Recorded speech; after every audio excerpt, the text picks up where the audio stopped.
saya tadi pagi sudah memasukkan gugatan ke Majelis Tahkim PKB.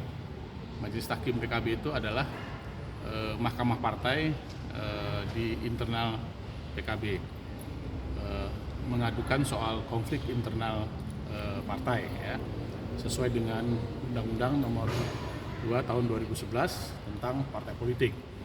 Nah, hari ini, sekarang ini saya akan mengantarkan surat ke Menteri Hukum dan HAM, ya, Pak Supraman Andi Aktas, berkenaan dengan mengantarkan surat yang ke Majelis Tahkim tadi ke sini, tebusannya gitu ya.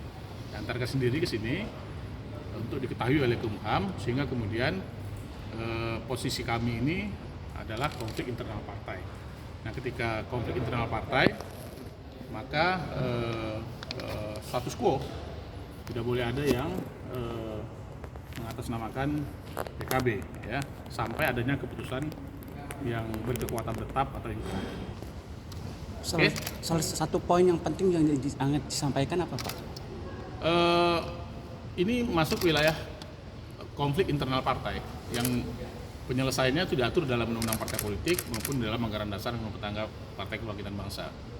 Ya, dan ketika ini masuk dalam konflik internal partai, maka status quo, dan ketika status quo tidak ada pihak manapun yang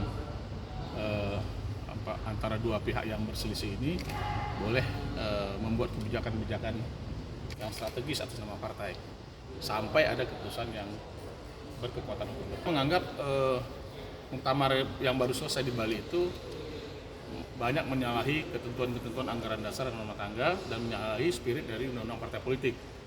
Ya, kami menilai kenapa melanggar undang-undang partai politik, karena anti demokrasi.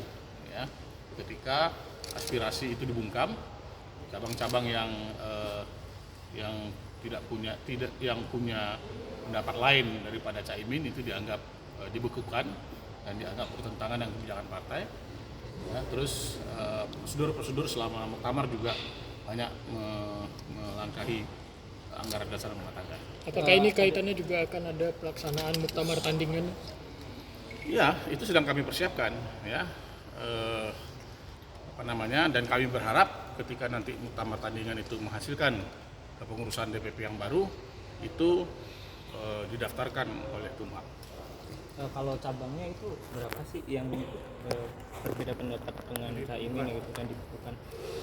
Kita sudah mendata, yang memberikan mandat kepada kita ada 315 cabang, ya, terdiri dari 168 cabang yang dipecat atau dibutuhkan oleh Caimin menjelang muktamar, dan selebihnya adalah cabang-cabang yang memang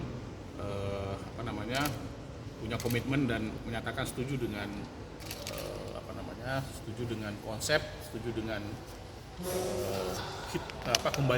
PKB kembali ke kitab tahun 98. Jadi ada dua, ya. Satu adalah 168 cabang yang dipecat menjelang muktamar, yang kedua adalah cabang-cabang yang setuju dengan konsep kami PKB kembali ke kitab 98. Berarti total 300 ya. Dari jumlah keseluruhannya 514. 500. Ya. Ini akan terus menjelang muktamar, nanti semakin lama semakin, karena kami mendapatkan respon yang positif dari teman-teman cabang. Rencananya bakal diadain kapan muktamar tandingannya? Tujuan dan mungkin kayak alasan dasar muktamar tandingan tuh. Kamera pak. Karena muktamar Bali itu banyak melakukan pelanggaran-pelanggaran, ya, sehingga kami menganggap muktamar Bali itu menjadi muktamar yang cacat prosedur, kemudian muktamar yang sesat, ya, sehingga kami menganggap perlu dilakukan muktamar kembali, ya, muktamar sebenarnya yang sesuai dengan anggaran dasar rumah tangga dan sesuai dengan Undang-Undang Nomor 2 Tahun 2011 tentang partai politik, terutama semangat pro demokrasinya, dan ada amanah-amanah dan ada pesan-pesan dari PBNU yang tidak diindahkan sama sekali oleh Caimin, yaitu berkenaan dengan PKB harus kembali ke Kitab 1998. Kembali ke Kitab 1998 itu maksudnya kembali kepada anggaran dasar, anggaran rumah tangga PKB yang pertama tahun 1998.